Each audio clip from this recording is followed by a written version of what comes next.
stage is a nice And everyone should know that Annie and Marissa put together a beautiful food and drink back there, so if you didn't get anything, please help yourselves.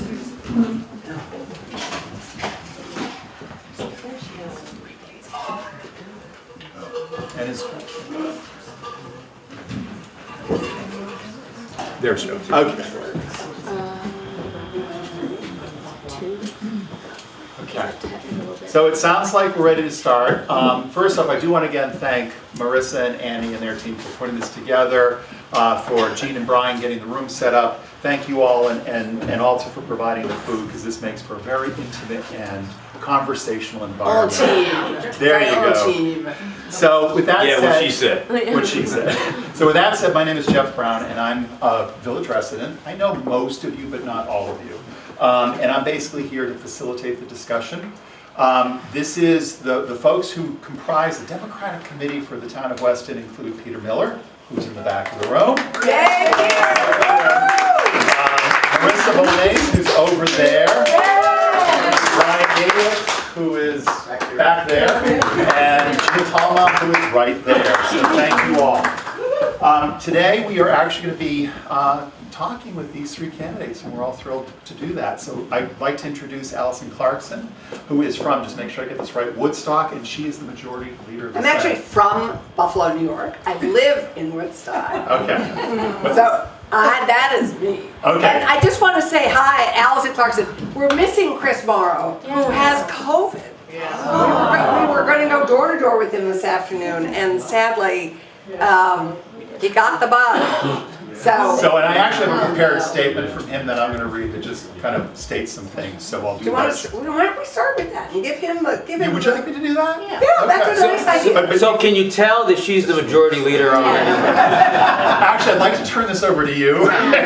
So, let me just finish with these guys. Joe Major, so also a candidate for Senator replacing Dick McCormick. Yes. Yeah. And then, of course, we all know Senator Becca White, who is also a senator and is also running again. So welcome to all of you. And thank You are so kind to have us. Okay, so now that you want me to skip ahead, Chris did want to be here. Chris does have COVID, and so here's his statement. I'll read it quickly. Hello.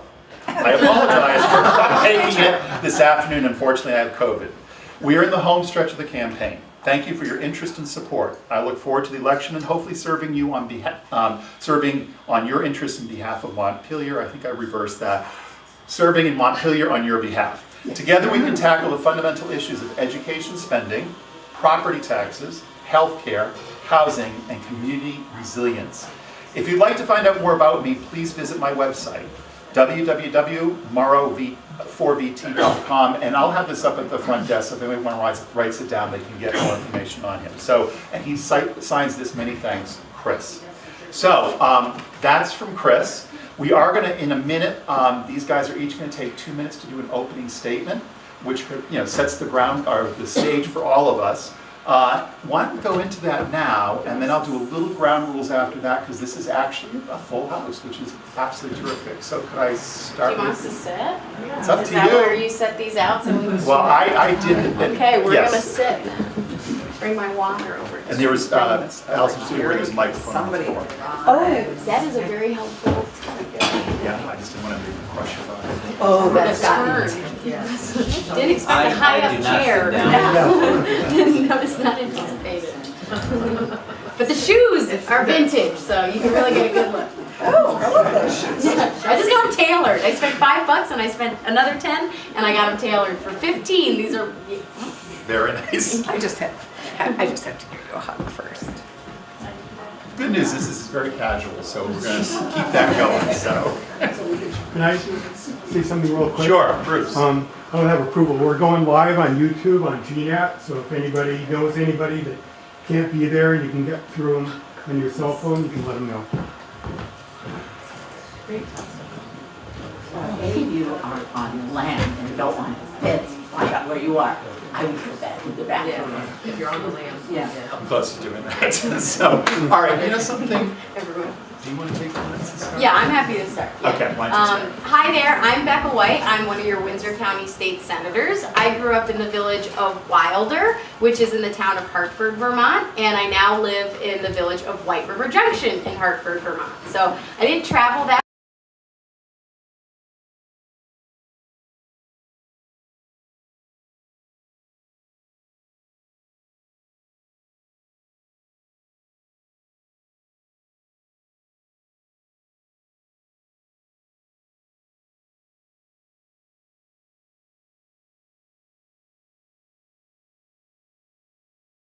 The fuel oil tax that supposedly is going to triple.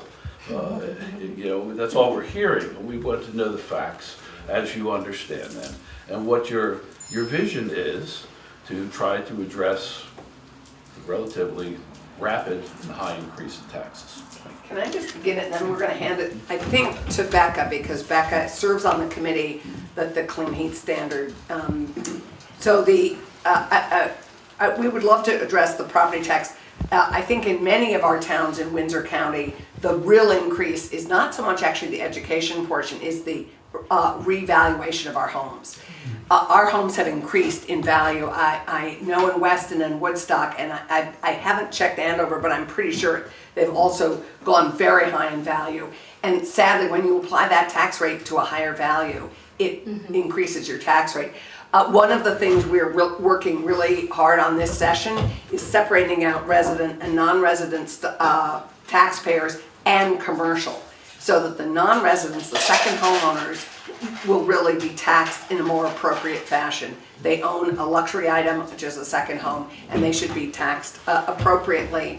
And residents, those who pay our homesteaders, should be paying comparably market value homestead house rate, rather than a market value that is totally skewed by multi-million dollar homes. Vermont incomes consistently are 20% lower than all the states around us in comparable jobs. And so our Vermont incomes are lower, and we have our ability to pay is being threatened big time. The only other new tax that went into effect this year that I just want to address is the payroll tax, and that was to bring businesses to the table to help pay for childcare. At the moment, childcare is one of our biggest workforce barriers to bringing people back into the workforce. And parents have been paying for childcare, hemorrhaging paying for childcare. And the state has been paying for childcare, but business had no formal way of contributing to one of our most important workforce enablers, which is childcare. So our objective is that no family will pay more than 10% of their income in childcare. Nationally, I know there's talk about 7%, but at the moment we're trying for 10%. And so those are the only two taxes this year that were really impacted, and one I would say seriously by our values of our homes, and we're going to be addressing that this session.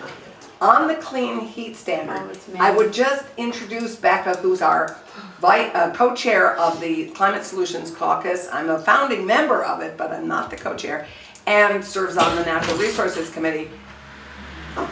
But I would just tee it up by saying it is called the Affordable Heat Act. Nothing is happening unless we can affordably help Vermonters transition off destructive fossil fuels. So that is the framework in which I'm now going to pass it to you for you to address. You are very welcome that okay? to do that. Yes. Sorry, taxes and then... Yeah. Well, Fred, thank you for asking the question, and thank you for making the drive over from Andover. I feel like we never get to go to Andover. Andover and Baltimore are like the two towns that I never get to. There. Yeah. And thank you for moving here full time. I think to Allison's point about second homeowners, there's a little bit of a tension for a lot of folks who either grew up here or choose to live here long term, because when there are lots of influxes of vacationers or tourists, it can feel like they're not contributing to the community in the same way that someone who's here full-time year-round is. So thank you for making the commitment and being like, we aren't going to snowbird it, we're going to be here full-time. Because that means a lot to, I think, people who stay in the community. Oh, and I sound good over there too. So the Clean Heat Standard is I think what you were alluding to in your concern about fuel prices being tripled. That in general, the concept of fuel prices being tripled by any piece of legislation that the legislature is working on is inaccurate, just foundationally. We have seen, I brought them actually last night to our last forum, but I didn't bring them with me today. You may have even gotten in the mail a handout of an older gentleman wearing a blanket and a hat, shivering next to a calculator by his fuel bill. Saying your legislative Democratic supermajority wants you to be out in the cold. That's the level of fear-mongering we're getting with a study. Because that is the bill that your legislators passed, was a study to consider the concept of regulating fossil fuel companies. That has scared our fossil fuel dealers. And I understand why. Change is hard. But the process of getting us and transitioning us off of fossil fuels will either happen because we're all forced financially to make an abrupt switch, or if we help individuals who are low and moderate income transition first and transition affordably. We don't have an option to not have a plan to transition ourselves as Vermonters off of fossil fuel. We don't produce fossil fuel, we import it, and we are completely at the discretion of organizations like OPEC for the rising costs. We have no energy independence. So we need to be able to help Vermonters weatherize their homes, switch to heat pumps, switch to a wood pellet stove, or even things like biodiesel or biogas or biofuels in general, which if you're an extreme environmentalist, you've probably yelled at me about the biofuel angle of this. So there were compromises even within the study to make it as affordable as possible. I'm disappointed by a lot of the rhetoric around it, because as a young Vermonter, what I'm seeing is a state that is not planning for the inevitable, which is our need to get off of fossil fuels. And we even heard last night at our forum that the Republican alternative was to raise the tax on fuel just point blank. The reason we haven't explored that solution further is because it's so regressive to the most vulnerable people. So when you balance out what the options are, the clean heat standard is a complex regulatory mechanism that's hard to understand, but ultimately will be more equitable, or the alternative is no plan, or as I heard last night, a raise in the gas tax. So I'm not quite sure what we're going to do this legislative session on the question, but we're definitely going to need to hear from folks on it, because it's a nuanced conversation. So thank you for bringing that one up. Jeff, I just want to say one thing to you, Fred. One of the things in phrasing your question was, you said that I heard, or I got a piece of mail or something. Check and double check. Misinformation in this climate is exponential. We're even going to tell you stuff. It's not misinformed though. That's not misinformed.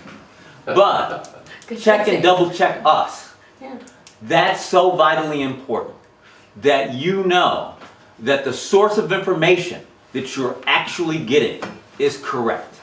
And you know what? The easy thing to do is just take the first thing that you hear and think that that's it. No, absolutely not. You've got to research what you do. I said, and that's one reason why we're here, to give you the right stuff. And Allison knows this, and I've said this at a few forums. There's a clothier in Western New York called Cy Sims. And his motto is, an educated consumer is our best customer. That's what you need to be. Yeah. And to just add to that point, one of the pluses of living in Vermont is we are all accessible. We are an email away. We're a phone call away. Please take advantage of that. It is a major reason to be in Vermont, is that if you hear something that you are unsettled by, call us, email us. We're here for you. Did this answer your question, Fred? Do you have another follow-up? I appreciate their insights, thank you. Oh. Okay, it's time to Yes, go. sir. I just have a comment. You know, Your first name? Kieran, I'm sorry. What is your name? Kieran McKenna. Becca came to my house and door knocked And I just want to say, I really appreciate that you did that day. That was, I don't know, last election. It was a beautiful day. It was a Literally, beautiful Weston day. sold Your mother me. was driving you around the neighborhood, and we had a nice chat about where you lived, and I talked to you about my challenge, and I've been a lifelong Democrat, and I love Joe Biden. My challenge, and we talked about it, you and I, is age. And thankfully, there was no excitement for me. I was already thinking about getting my Irish passport should that evil guy get elected, and I was going to just go back to my home where I was born in Ireland. But you brightened me up a bit, and obviously I did vote for you. But I think it's so important to get younger people into all aspects of our governance, and I really appreciate you and all of you up there. I saw a couple of you. I don't think Becca was there. I went up to the one in Rutland, or actually it was in Chittenden, to somebody's house up there. Oh, that was a fun event. You saw me. I saw you, and it was a great evening. I just think we need to get more people no offense to anybody that has white hair like me, but I think we do need younger. Yes. And we need to get more women involved, and I'm fabulously happy about Kamala being being out there. So keep it up, get more people, younger people out there door knocking, because you certainly sold me that day. There we go. Well, thank you. And I would just say, one of the things, I was talking at a house party we had on Sunday, which was an all women's, like all moms house party, which really, that was amazing. There were some moms. There were some non-moms, but a lot of moms. And my mom was there. That was great. And I told the story how after I got elected to the Senate, I was feeling pretty good about myself, and I'm like, yeah, Mom, like, I think that was pretty good.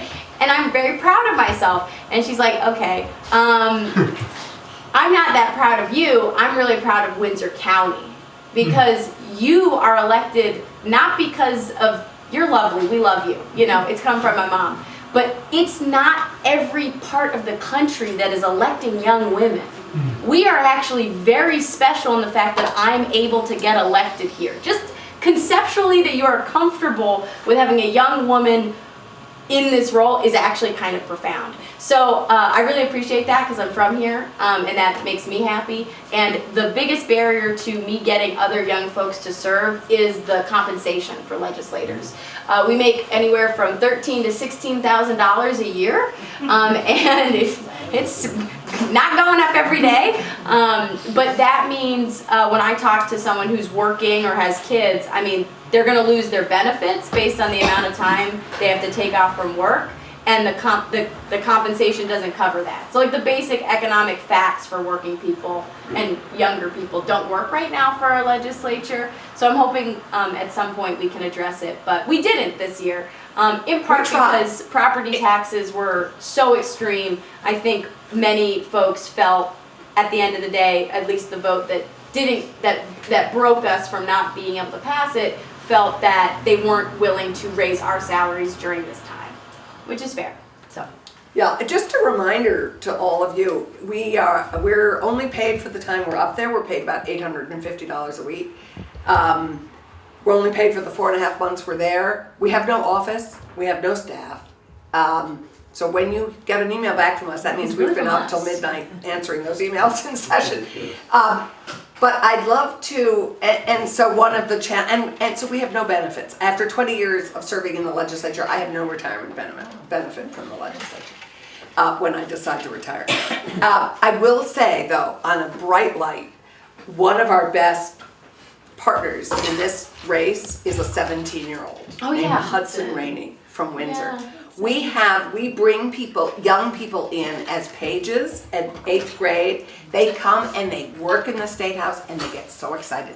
We have 10 of them per 6 weeks of the session, and that begins the really in-depth civics education about Vermont, Vermont's politics, Vermont's history. It's very exciting. The Secretary of State is rolling out a new civics course that she is going to be bringing around the state, which is incredibly important. It is astonishing how few people understand how our government works here in Vermont. And so I would say there's hope. And it's wonderful to have your youngest senator right here. We have retired and/or two have died this year. We have had a significant turnover in our oldest senators. And so this is going to be a much younger, much more vibrant Senate this next fight. So thank you. I'm going to, before we continue, could I see a raise of hands of how many people have questions to ask? Because then I can gauge it from there. So I see 1, 2, 3, 4, 5, 6, so 7, 8. Okay, All right. maybe be brief. So what I'd like to do is to be a little more brief Yeah. in our responses, and just to make sure, and folks, again, direct to who you really want to hear from, and then if others can weigh in for just a minute or two. All right? So who would like to go next? And thank you for your commentary. Yeah. Doris. Well, Doris Ingram, I live here in Weston.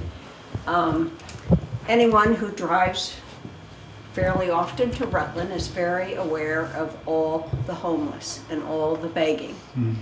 And I know of an incident where a gal who had a good job actually up near Burlington came out to a gal who was panhandling on the street and said, "See that sign over there? You come right over and I'll hire you." And she said, "Oh no, my boyfriend wants me to stand here and collect money."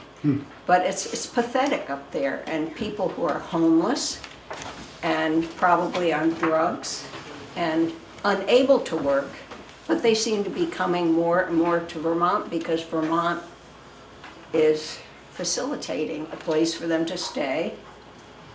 And here they are, all these people here, and Burlington especially also. But Rutland, it's pathetic to go up there and look at these people. And what are we doing about that? Are we vetting them when they're coming in? Well, first of all, there aren't that many coming in. This is a popular myth. I encourage you all to listen to the Vermont Public piece that was just done on this, just this week. I read that. Yeah, it was good. It was good. And so I think they found out there were like 6% of all the people that we took in during COVID were from out of state. Yes. There's a heavy vetting process before you can get any assistance in the Drugs? state. For drugs too? I don't know. I don't Because do the right vetting. behind Hannaford's, what is there? A big tent city. Yeah. The homeless challenge we face is enormous. And we have not come up with a solution for it. We have terrific shelters. You don't have a shelter down here. We have a fabulous one in White River that serves Haven. almost the Haven, which serves almost the whole east side of Vermont. So we don't have enough places for people to go, but we have people who are homeless for a variety of reasons. As you've said, there's trauma, there's mental health, there's real economic challenges that people, as we know, people don't have savings. People are only usually a paycheck away from being really challenged. People have less than $1,000 in Vermont on average in savings, which is just. What about Vermont and businesses? Is Vermont positive on business? Yes, Vermont's very positive on business. That's another subject though. Okay. The homeless piece is a challenge because we were also overpaying for hotels. And so the legislature reined in what we were hemorrhaging. We were hemorrhaging money on the homeless situation, which mushroomed during COVID. So we'd had a pretty steady, the homeless population, as you know, it's a fluid one because people come Seasonal. in and they come out. It's seasonal also with the cold weather. I am not proud of what we have just done, and we are calling on the governor to really exercise vision and leadership on housing, because it's his administration right now that needs to act on this. And we need to figure out a sustainable way to finance it. And we have done a lot of work in trying to rehouse the unhoused, but it is an ongoing huge challenge. You guys have other things to add? Just more, there are two factors that really exacerbate our unhoused, and that is mental illness, which Allison said, and I just forgot. Substance abuse disorder? Substance abuse, domestic Thank you. violence. Substance abuse. Domestic violence too. And we have to have services to satisfy those people. We do. I am on the board of the Haven, full disclosure. in helping to find those and trying to find shelter and housing for those people who are unhoused. It is not, as I said at the beginning of this, not an easy thing to do. Having a sibling who unfortunately was on drugs, it is not easy. So this is, and it is going to be a long process for us to solve this. It is not a quick fix. So just expect us to make incremental changes as we go forward. I have a daughter who lived in Mendon who has since moved to Weston. And they had a drug dealer in their neighborhood. And they ended up spending close to $40,000 because of harassment. They went to the Supreme Court and they got a favorable decision on that. And then he's been in and out of jail. They know he's a drug dealer. Nothing happens. He went back and tried to get away from the harassment order, and fortunately, they kept it on him. Great. But, you know, what do you do? The guy's dealing drugs, he drives out 3 times a night to deliver his drugs. They know he's drugs, but nobody, you know, in Rutland is doing anything about it. Well, people are doing things about it. It's a challenge to keep them incarcerated because there's also an effort to get people out of corrections and into rehab, and it's a challenge. Yeah, no, it's a huge challenge. Yeah, I wish we had our state's attorney here to answer some of those questions. That's her son. But is the state's attorney. it's a huge, agreed. You've hit on a huge challenge that we face. We had a community in South Royalton and Sharon that were apoplectic with a family that was in and out, just revolving door, and the whole community was terrified. And luckily, we have now managed to get them off the street and out of that neighborhood. Mendon has their town hall open 1 day a week with a cop there. That's the only time you can come, because this guy would come with guns, pound on the door. It was awful. And he's still out there.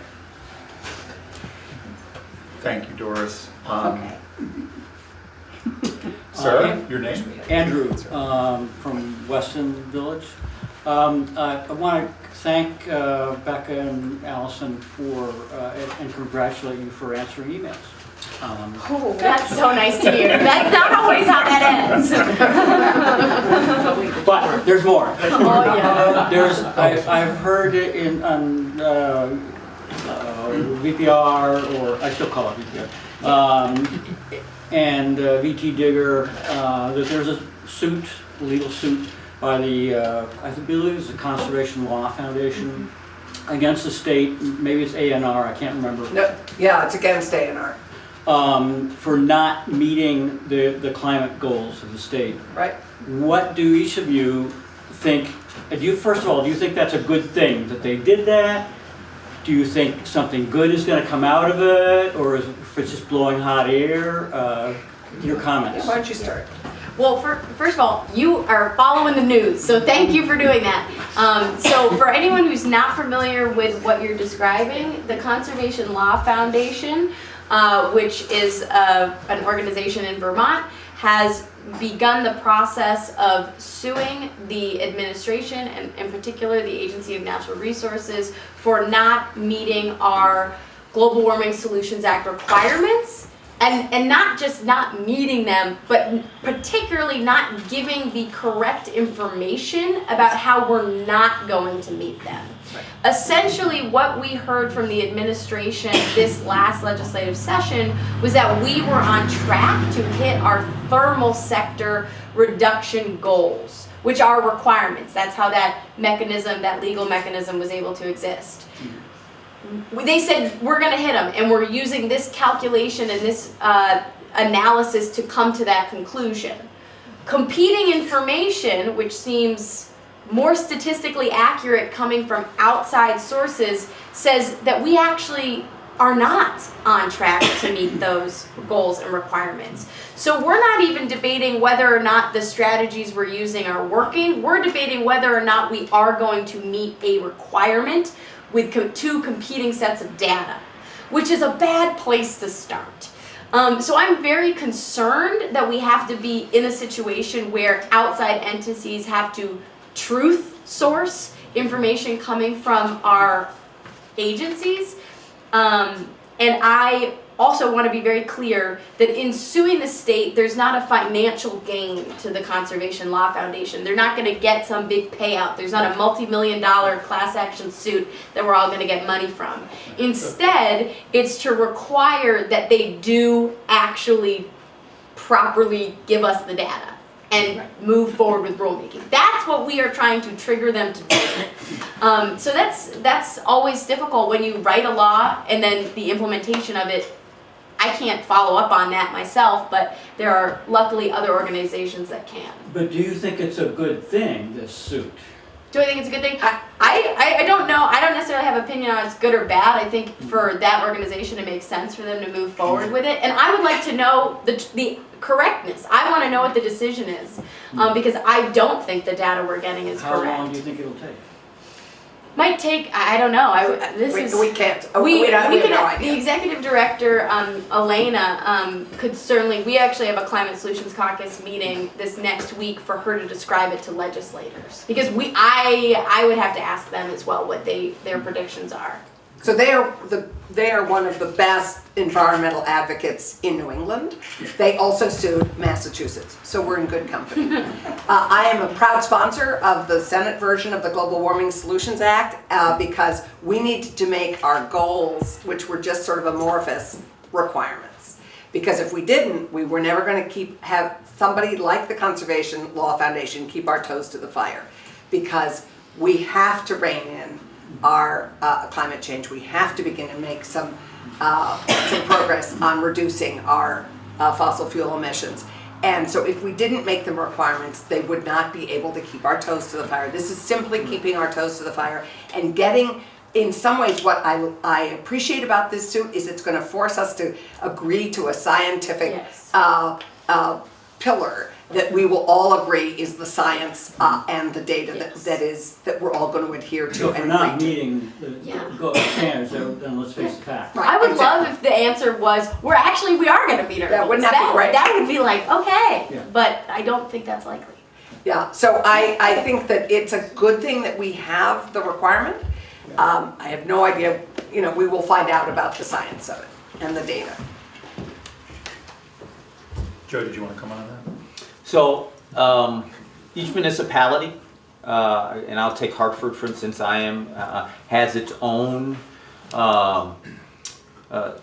date where it wants to reduce its carbon footprint, and I think it's important that we do this. We go to Ludlow, and they're flooding, and then they're flooding, particularly with their supermarket, and they became a food desert and having to drive to Rutland or having to drive to Springfield every week to get their groceries is unsustainable.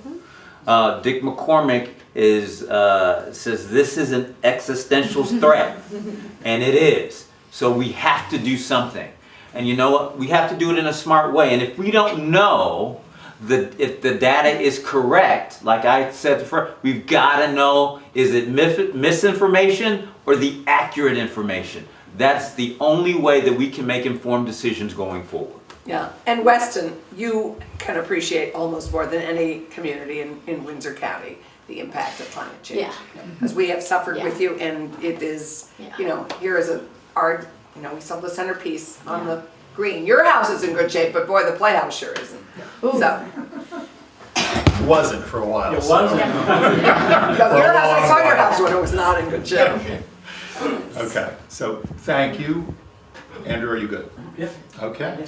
I saw 6 other hands. Dan, back there. Sir, your name please. I am from Weston and I'm a lister here. And I somewhat take exception to your remark that, it's the value of the houses that are causing the taxes. We are required by the state to do a reevaluation, which we are in the process of doing. And everybody's evaluation is going to go up. But if you look at our tax bills, 1/4 of our tax bill is from the town of Weston. It's all the education tax that causes it to go up. And everything, you know, if it's all equalized, it should be better. It's not like, you know, I was talking to Ryan Silvestri, he's assessor in Ludlow, and he was talking to doing a reassessment in Dorset, right? He said all of their taxes are gonna go up. If your assessment goes up 100% in Dorset, your taxes are probably gonna go down, because everything is so out of whack. We have houses on the property, on our books here, they're listed for 500,000, they're selling for like 1.7 million. So the idea is to get everything equalized, and then the tax rate. So it's not like, you know, I read in the paper, you said something where taxes went up 37%. I forget what town. They have in some of our towns. Plymouth, 36%, Woodstock, 30. Just because you're a lister, you'll appreciate this. The second homeowners, the non-residents in Woodstock, all the non-residents pay the same equalized per pupil rate of $139 per $100 of value. In Woodstock, the homesteads, $263 per 100. We're brutalized in Woodstock because of that house value, because our CLA went down to 63%.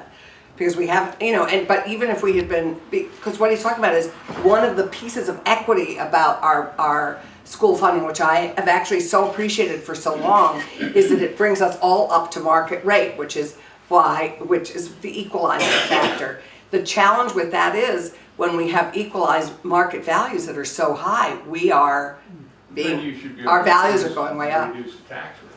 I know, but we didn't. Well, see, that's why I'm putting it on. Yeah, no, I appreciate it, and it's going to be a big discussion this year. So that, just state, I would love it if you would like to get involved in that conversation. That would be great. Well, you know, do you know John Fike? Every time I go around, I say I'm a lister, oh, you're the guy that's going to raise our taxes. And we have nothing to do with the tax rate. You have simply to do set the rate of the value of the property. Do you know John Fike, or did you know John Fike in Reading? Great lister. Anyway, he was very involved and very helpful with us. I served on Ways and Means for many years, and he was super helpful on property tax. Can I just real quick, the other end of this, and it is the education part of it. The key piece of it. Yes. We in Vermont have per pupil the third largest amount in the country per pupil. And we consistently rank in the top 10 in the country in education. This is important. Now, look, is it out of whack? Absolutely. We have to lower taxes and find different ways to pay for it. But I'm going to commit to you, we have to make sure that we fund education.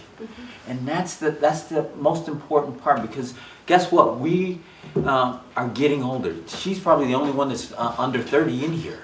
She's 30. She's 30. Now, Okay, thanks, she's guys. 30. You know, I'm 60. I know. Yeah, I don't look 60. Yes, that's true.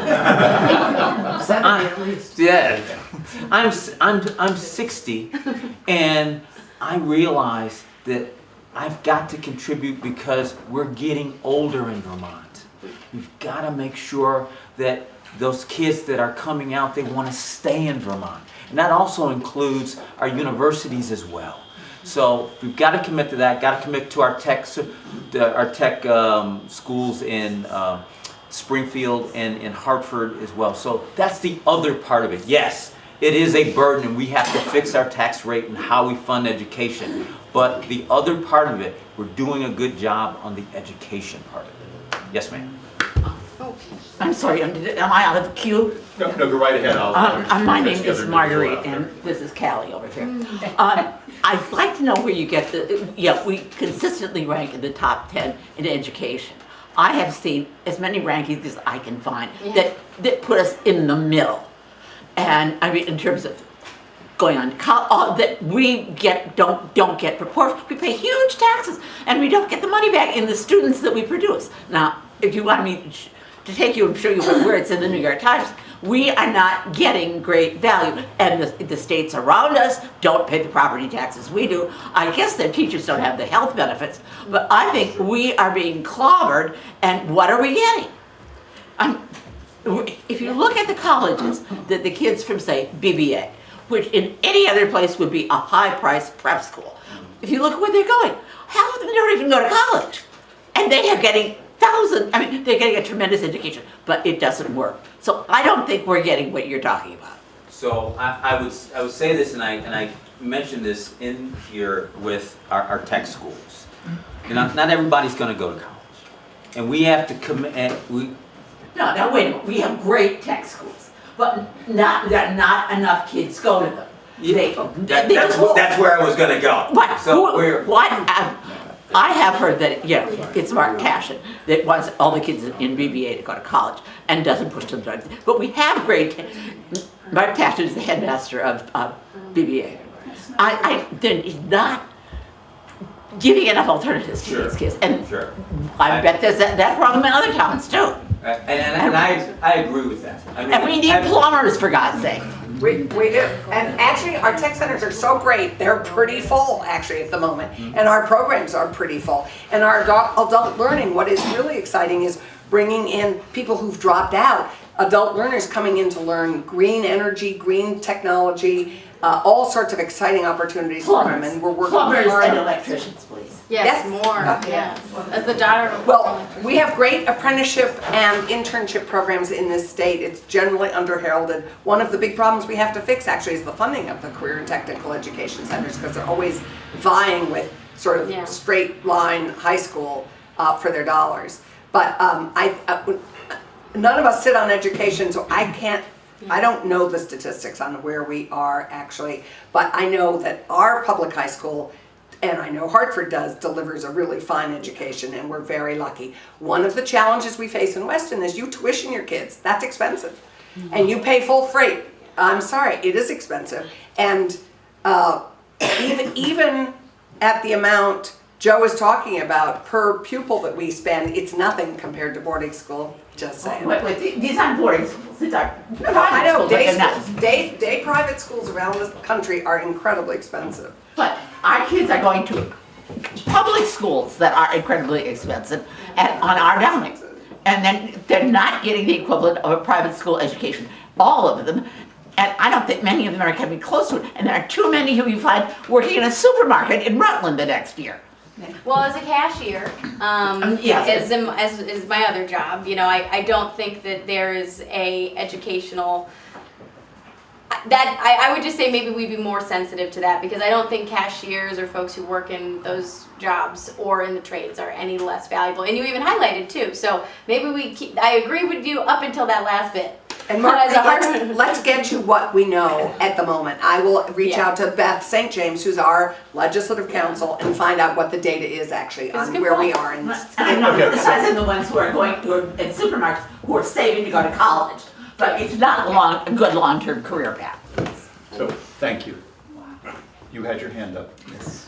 Well, I wanted to speak about Could the you state your education. I'm sorry, Jen Probst, and I live in Andover with this handsome fellow. I had heard recently, in fact, sorry, I'm not playing Sudoku on here. I was actually trying to get the data. No, I mean, it's been good. I do have some internet here, surprisingly, so if anybody needs me to Google anything. Thank you, Marissa. Thank you, Annie. There's no password. Yeah, well, not even, I'm on data. We have unlimited data. But most importantly, I had heard that there was a group studying how to change the education funding. So I was trying to find the latest on. So you can follow them. We created this to address this all these challenges. So my question, I just want to interrupt you so you can answer this when you're in your response. Do you know what the timing is? Yes. That's my biggest question. We created the Commission on the Future of Education. It is being chaired by our interim education secretary, I believe, anyway, it doesn't matter. It is meeting on a regular basis. They are addressing every one of the issues that you're looking at. They will have recommendations to us on some pieces of particularly focused on the education funding piece by January. They are going to continue to meet and continue, because it's a huge subject, because they're looking at everything from what the mandates that schools have to follow, how we're going to deal with mental health in schools, how we're dealing with healthcare. Is that really appropriate for us to be paying for that out of our school budgets? The PCBs, they're looking at the entire funding stream, quality of education, the whole 9 yards. And in fact, if you have constructive things to send them and ideas, I know they would appreciate. And they're on the website, they're on the legislative website, all their names and email addresses are very publicly available. I believe they are constituted to work and make recommendations on a periodic basis through December of '25. Okay. So I think they're been put in play for a year and a half, and they may be extended given the work, because it's a big piece of work. But just so that everybody knows, Chris, who obviously is not here, but Morrow. Chris Morrow. but Chris was, he and I have talked about this, so it goes from everything to how the education is funded, and then are we getting good value for $1, which I don't, Absolutely. I'm not so sure about that, but anyway, Chris has said that's part of his platform that he's running on, so I think that he might be a great local person to help bring our. Yes, and your Let's get him on the education committee. I'm your school board members Tom will too. put that in. Right. I think he's putting that over You think he is? there. Okay. We gotta get have no 'em- sway on that. We have to but get them we'll- elected first. First, Yeah. We have to get them That's elected. your question. Yes, Good. thank you. Okay. I saw another hand back here. Yes. I'll talk. My name is Sharma. I live here in Weston. And I'm so appreciative, Becca and Allison, for all the work you do. I know that there's so much to tackle all the time. I do want to bring up healthcare. One of the reasons I came was that Chris listed it as one of his top priorities. One of my 2 jobs is working at Grace Cottage Hospital, which is out of your purview, but we do have patients from this area, including myself, who come down there. What's interesting is, the legislator put $5 million aside to do a study on how to make things more sustainable. And the Green Mountain Care Board hired an out-of-state consultant for $1 million. And what we all want is to make this better. The hospitals want this to be better, the patients, the people who pay healthcare premiums on their insurance, everybody wants it to be better. But the data that was used in this study is so flawed that where are we $1 million later is a lot of inaccuracies and just the beginning of the work to do.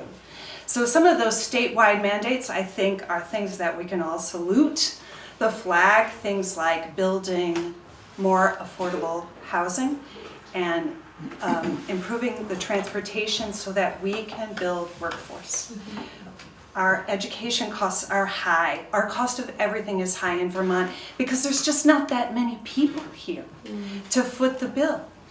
So I would urge you to watch our dollars as this passes now out of the Green Mountain Care Board, which is perfectly open to the public and is now going to Agency of Health Services, where it was going to get very murky. And the Particularly now CEOs, with AHS, yes. yeah, and the CEOs do not have a seat at the table.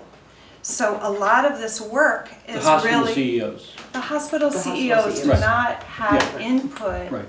They meet, they're very collegial around the state. They meet, they talk, and we work together. But these mandates are being put out there, and it's not that I think anybody has ill intent. I don't think that. But the problem is we're spending a whole lot of money on something that really isn't going to get us over the finish line. So I hope that you will keep an eye out for that. It's not going to be easy. No, and I think healthcare is one of the areas we've actually made the least amount of progress in the 20 years I've been in the State House.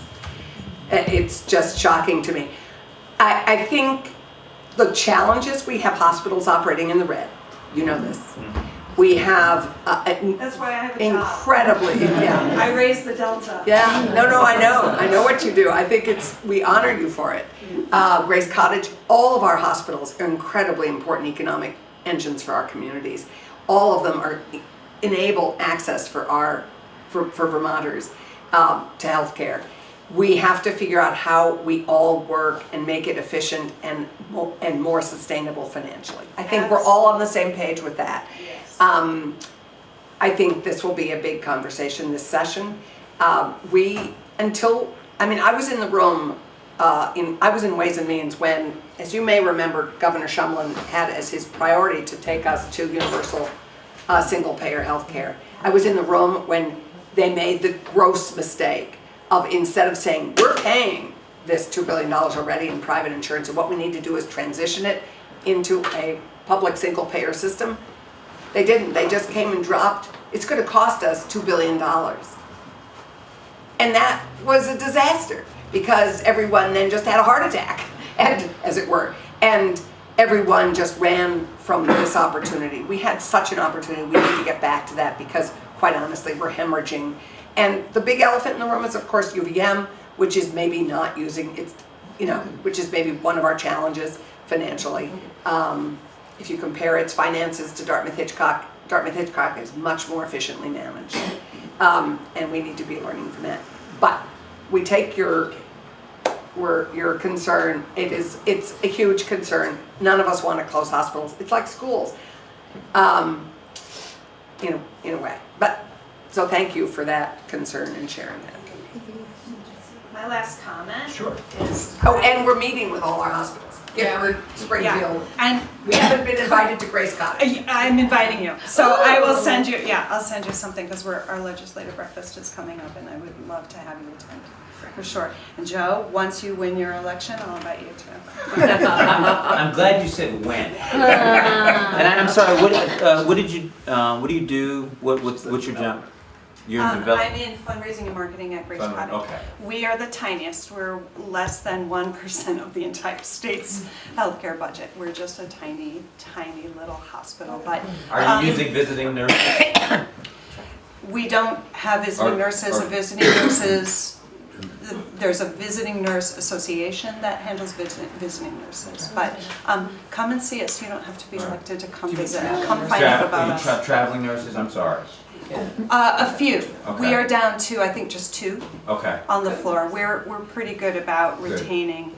There was a moment when they were making so much money that some of our folks went to go be travelers and came back to us as travelers, and unfortunately, they had to take advantage. I don't blame them. But we're that astronomical amount of money is fallen, and so a lot of our nurses have come back to roost, and so we're not any longer suffering from that particular thing of employment. But I did just want to comment that I am a proud mother of a UVM student in Burlington, who also graduated from Burton Academy. And it's true that a lot of students are not choosing to go to college anymore, and that is all across the country. It is not just here. UVM actually, rates have been rising here in Vermont, where other places in the US they're declining. And they were definitely pushing the trade schools very hard at BBA. I will attest, because I had to practically force my kid to go to college because I thought that was the right thing for him. But I just wanted to say that I think our education is wonderful. I think that we moved from New York City, where his class size was 30, and we came up here and his class size was 16. And that's expensive but wonderful. So I'm grateful for that, and I am very happy to hear you support education, because it needs to be said. We don't have 1 million students, and that makes the cost go up, but that workforce development is really going to help. Thank you. Yes, sir. I'm Will, and I live here in Weston, and I want to second Sharma's comments. In reading the report, I was really stunned to see some of the recommendations related to Grace Cottage, which is where I go for health care. And I thought it was a hugely expensive endeavor, and to have results that I didn't feel were accurate.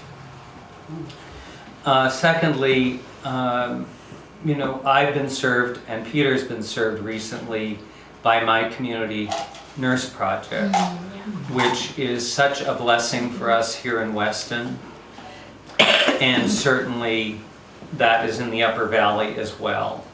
And I get concerned also about being now a new caregiver. Where are we in that spectrum of serving caregivers? And where's, I know that there's federal money, quote unquote, for caregiver initiatives, or at least that's what I hear.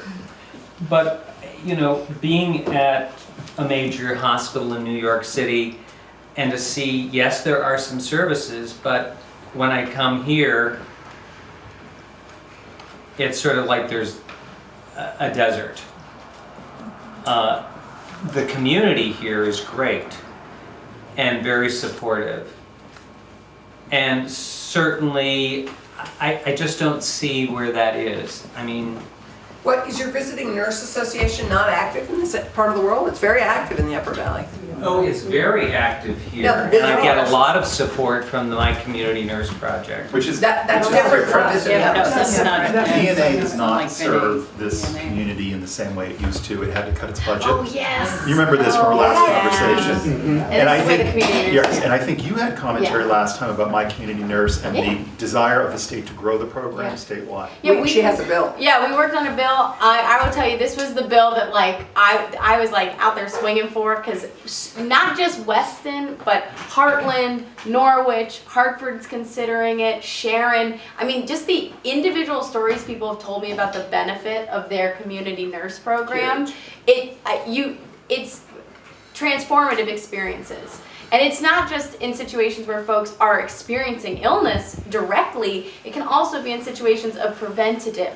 So I think community nurses can also play a cost reducing role as well. If you think about if you have ever had to support someone who takes regular medications, if you're living alone and you don't necessarily know if a patient is actually following through, that person could end up in the emergency room. Like, there's just lots of trajectories there. So we worked on a bill that funded municipalities being able to access a grant program for a community nurse. Because what I've heard from my towns is we can't get to pay for a community nurse in our town budgets. If you had a 30,000 grant program, we could get one in a heartbeat. That would make the case, and then we'd be able to make a pitch to our towns because of how valuable this service would become. And that bill made it through healthcare. It landed in appropriations on the Senate side, and we just watched it sit. And that was pretty. It was a pilot, and we watched it sit in appropriations. On the House side, they had a slightly better. They did get it included in a bill to then be taken out of the bill. I think next biennium, like this biennium, we have a real shot. And I'm working with a group of stakeholders on this. So this is a good reminder because you have a lovely community nurse coordinator person who I need to include in these emails. So thank you. And if it weren't for Regina, I don't know where, Peter would have gotten the care that he needs. And kudos to Regina and to Gloria, and it's just been remarkable. So there's another program that I will tell you about that is a lifesaver for many, many families. It may not apply for you, but Choices for Care is a program you should be very proud of that Vermont has. It pays family members or non-family members, but it pays somebody to be and care for a person at home. And it's partly to keep, it's to reduce costs in our nursing homes and to keep people out of nursing homes, to keep people at home where they want to be. So there is a Choices for Care program that pays family members to stay at home and take care of their loved ones. So I'm going to do a part 2, which is unrelated, if I may. You may. How do you differentiate yourselves from your Republican or progressive opponents who are not here today? Choose the issue, whether it's healthcare or whether it's, because we can read about what some of them are, but how do you see that? Oh, wait, look, can we have Joe start with this? Well, one of the things that in these forums that we've had, and I've been able to listen to their plans to solve these issues that we have, varied, and they don't have plans. What you'll hear is we're going to cut taxes. Your Republican opponents. Yes, we will cut taxes. All right, we have to pay for stuff. Generally, you have to have money to do that. I've always thought that. So how are you going to pay for those services that you're asking for? And I don't hear any plans. And I also, if you listen, one of the things that we will beat that drum about, particularly in this area, is making sure that we reduce our carbon footprint. And they have no plan for that. Or they'll say, you know what, their plan is okay. They have a good plan. So we'll glom onto that. So that's what I'm going to say for differentiate. We're going to, time and time again, and I keep saying this as a mantra, you know, things are tough. Things are tough right now. We realize that. But they're going to get better. And they're going to get better with us in Montpelier. I would say that we have 4 other folks in the race, so you're going to have the longest decision-making part on the Senate on this particular race. So the 7 names on there, you'll see us 3 for your Democrat candidates. But I would say Andrea Murray of the Republicans is probably the most right-leaning, and there was recently an article that came out that described political observer. Yeah, that seemed to describe more of I would say what we're starting to hear is more extreme conservative views. Like last night we heard her refer to Northern Stage as a place that the elite go to watch theater, which was a very intriguing thought. And luckily Joe was able to explain how that may not be an accurate reflection of that organization. I think maybe the Weston Playhouse could have a similar poke at it in that respect. So then Jack Williams is kind of a perennial candidate. We've seen him many times, really, I'd say bread and butter conservative. Sour grapes, as you may have read in the VT Digger, I was very honest about how I feel about this supermajority discussion. Balance. There is always balance. Every committee we have, people have different views, even within the same party. We balance. That's one of the things that makes us such a productive legislature and such a functional legislature, is that we have robust discussions in committee. We're required to be in committee, unlike Congress, where they are not required to be in committee, and therefore they are not hearing all the same information. We all hear the same information, the same facts. To go to your data piece, we'll be curious to see on both education and the clean heat what that data is, but we will all hear it together, and we all make decisions. 90% of our decisions are made by consensus. Yes. It is a lunacy to talk about bringing back balance. There is balance aplenty, and there is no supermajority because there is a majority, but if we didn't have that majority, quite honestly, we would be making no progress on the environment, because all the Democrats who vote for Scott are voting for somebody who is not supportive of making progress on addressing climate change or resiliency or renewable energy. Or paying our legislators a decent wage. Or minimum wage, raising the minimum wage. I mean, we have vetoed a great piece about being a majority in the House and the Senate is that we are able to push through and say, I'm sorry, Phil Scott, yes, we want that legislation that we passed in both bodies and sent to you. We actually want that to become law. So it is a check and balance. It's designed that way, and I think that the majority of Vermonters have elected the majorities that are in the House and the Senate. They're thoughtful people, and I think we're making, I'm very proud of the work we've done in the last many years. You good? So before I go to Marguerite, is there anybody else who had a question? Because we are now 25 of. Yes, Bruce. Sir, your name. Thanks. I guess so. Yeah, get in front of the Get on camera, right. So it's more of a personal question, and I've known Kelly Jalla for a long time. He's our clerk and our representative. Yeah. And I looked online, and it's amazing how many committees and this and that. So I'm just wondering, on a personal level, without a staff or anything and part-time, how you manage to keep up on all the different, all the things you have to keep up, all the different bills and all the background, and how you write bills, how you have time to write bills. We don't write the bills. Our legislative council writes the bills. We work with them with ideas, and then they are fleshed out by the legislative council, which is a nonpartisan group of lawyers and staffers who do the research. We do some of the research, but they do most of the research, and then our joint fiscal office, which is also nonpartisan, that works with us fleshing out the numbers. So we have the finance side and the brainstorm, but it's hard. Quite honestly, it's hard. That's right. And I'm, yeah. But we do need to thank Kelly. I mean, you are a really unique community because you've had an independent, and Kelly was very open about the fact that she was not going to just be an easy bring on to the Democratic Party and not easy on the Republican side. And so she was able to build a lot of coalitions. And when her apartment got flooded, I drove up because I was like, if Kelly Piella's house is underwater, like, people need to be digging this woman out because she is really valuable. And she, going through flood and being a legislature, you had someone who was like reliving trauma, trying to write legislation about flooding. So I would say it is very hard to do this job, and the only way you can do it is if you really actually care. And I think all three of us really actually care to the point where we will let other things not happen as much, like spending time with maybe our families, or for me, I have so many hobbies that I want to do that will never. I have a crochet area in my house. I have never crocheted. There's so many things.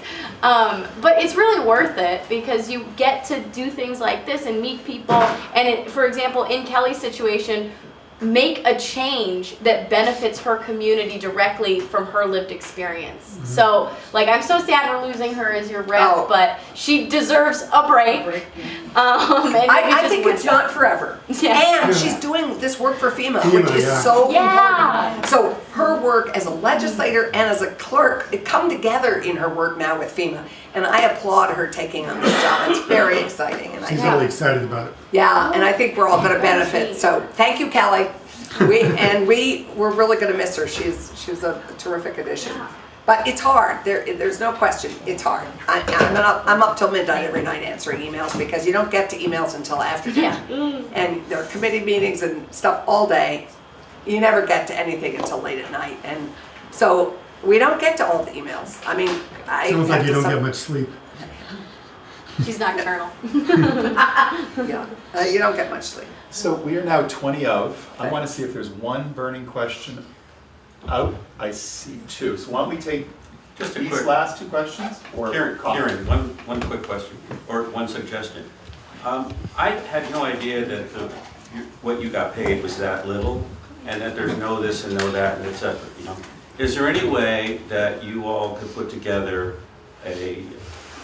some kind of a thing that shows what you make as compared to New Hampshire or any of the surrounding states? It would be educational, I think, for a lot of people that don't quite, maybe they'll see that in an article, but you know, not everybody reads the local paper or whatever. So we did, the Legislative Council, we hired, we looked at this with the National Council of State Legislatures and the Council of State Governments. And Vermonters are paid, Vermont legislature the staff is underpaid, way underpaid.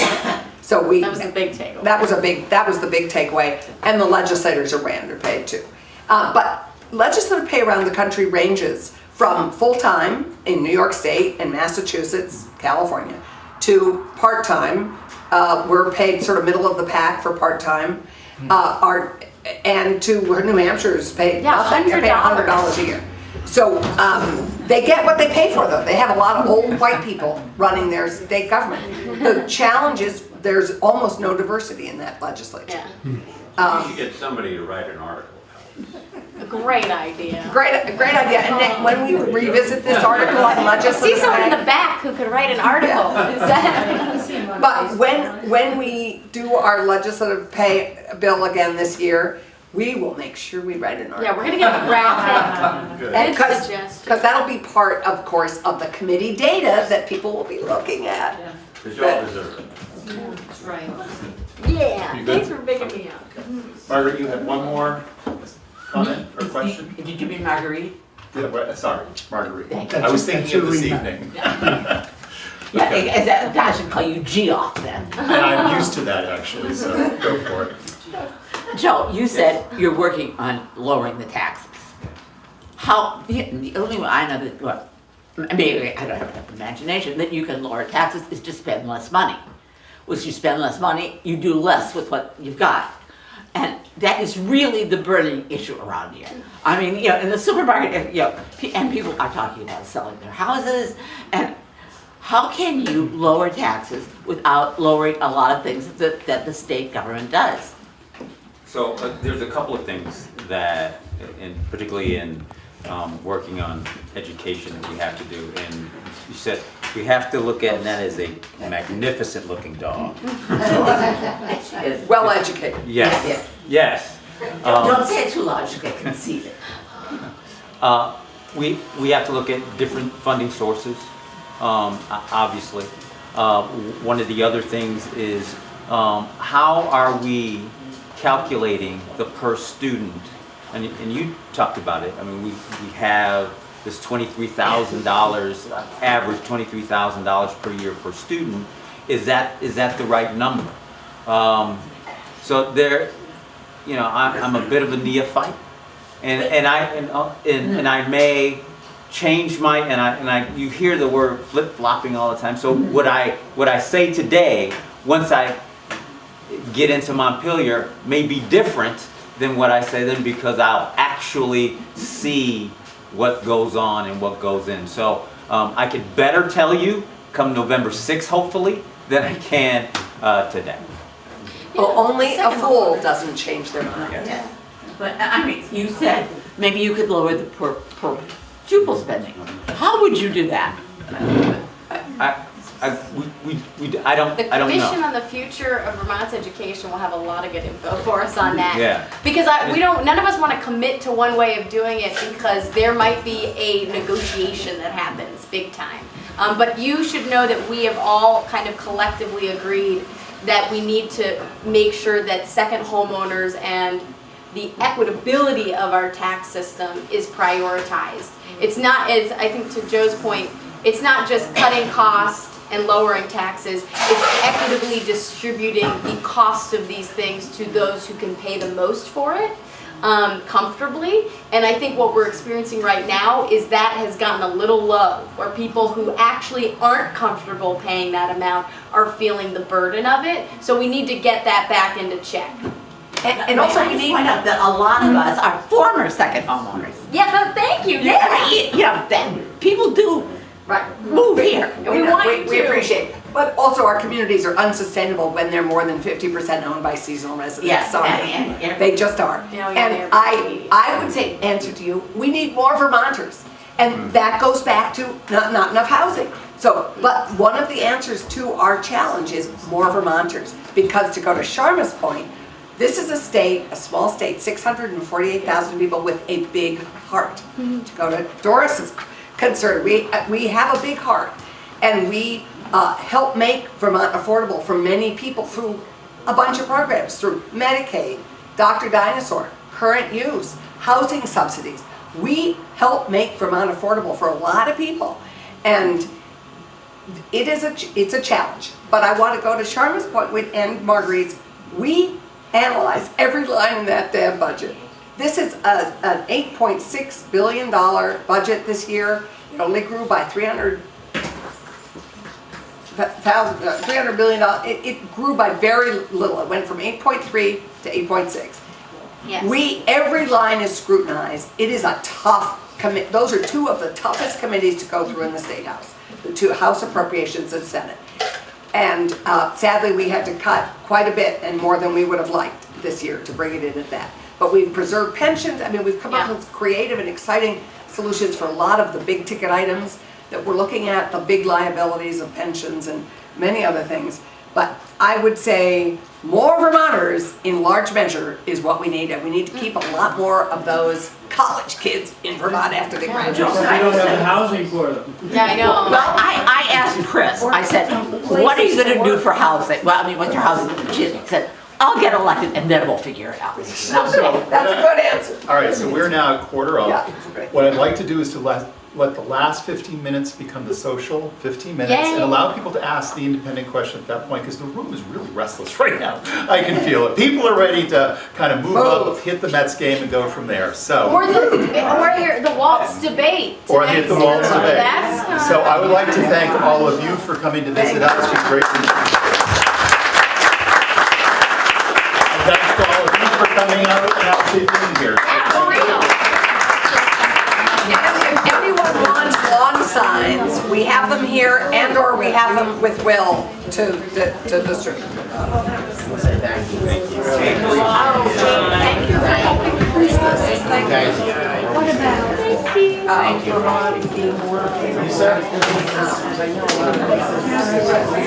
No. I mean, I run a 100 I got these shoes. employee business. Okay. Yeah. Sure.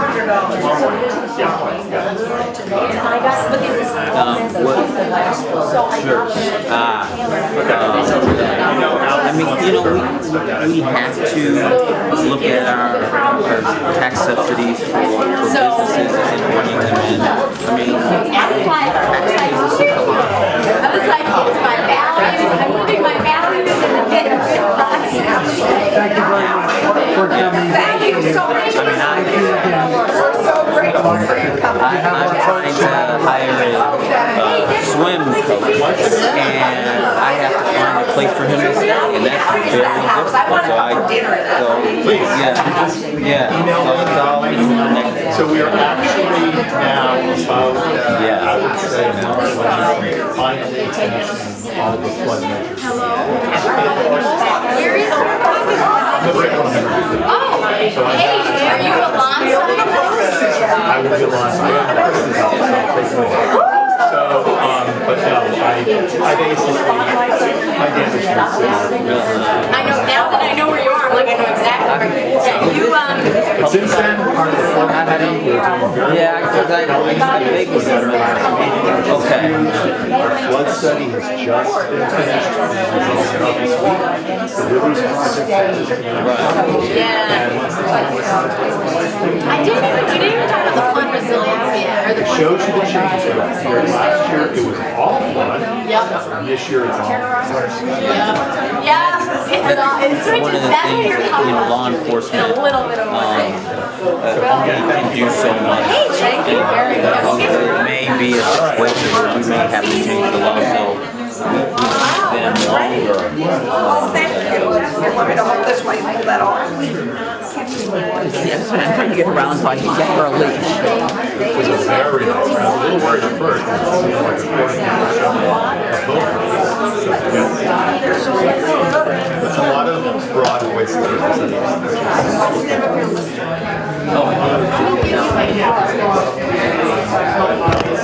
My other camera, I had it on the wrong. I thought I had Also works with Brad. made sure going to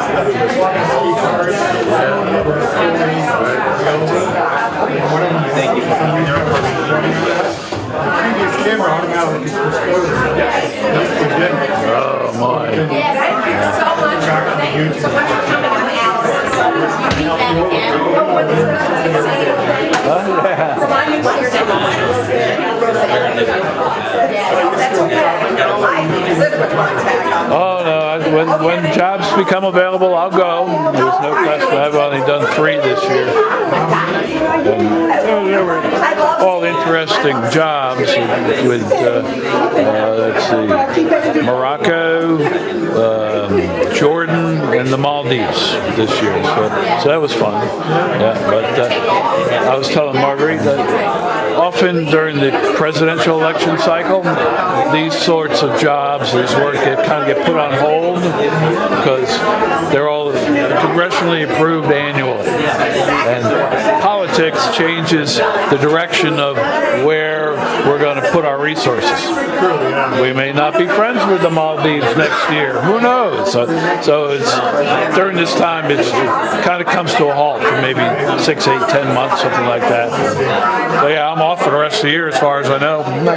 So if somebody wants to send me out, I'll go. Yeah, thank you very much for your organization. What you do for the community.